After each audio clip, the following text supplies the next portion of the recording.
పై ఫోటోలో గుండుతో కనిపిస్తున్న మహిళ ఎవరో గుర్తుపట్టారా? ఈమె ఒకప్పుడు తెలుగు, తమిళ సినిమాల్లో హీరోయిన్గా నటించింది. మరికొన్ని సినిమాల్లో సహాయ నటిగా ఆడియన్స్ను మెప్పించింది. ఈమె తెలుగులో హీరోయిన్గా చేసింది ఒక్క సినిమానే. అయితేనేం యూత్లో మంచి క్రేజ్ సంపాదించుకుంది. సినిమా కూడా సూపర్ హిట్ అయింది. కానీ ఎందుకో తెలుగులో హీరోయిన్గా కొనసాగలేకపోయింది. కొన్ని సినిమాల్లో సపోర్టింగ్ రోల్స్తోనే సరిపెట్టుకుంది. కేవలం తమిళ్ సినిమాలకే పరిమితమైంది. మరి ఈ తార ఎవరో గుర్తుపట్టారా? కొంచెం కష్టంగా ఉంది కదా? అయితే సమాధానం మేమే చెబుతాంలేండి. ఈమె మరెవరో కాదు, 10th class cinema heroine Saranya.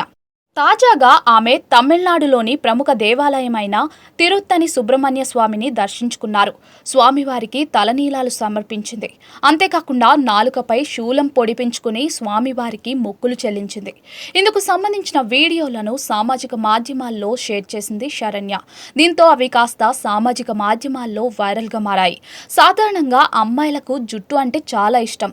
ఎంత పొడవుగా పెంచుకుంటే అంత అందంగా కనిపిస్తారన్నది వారి భావన. అందుకే మొక్కులు చెల్లించేటప్పుడు కూడా చాలా మంది అమ్మాయిలు జస్ట్ 3 కత్తెర్లు మాత్రమే ఇస్తారు. కానీ శరణ్య మాత్రం తన కేశాలను పూర్తిగా స్వామివారికి మొక్కుగా చెల్లించింది.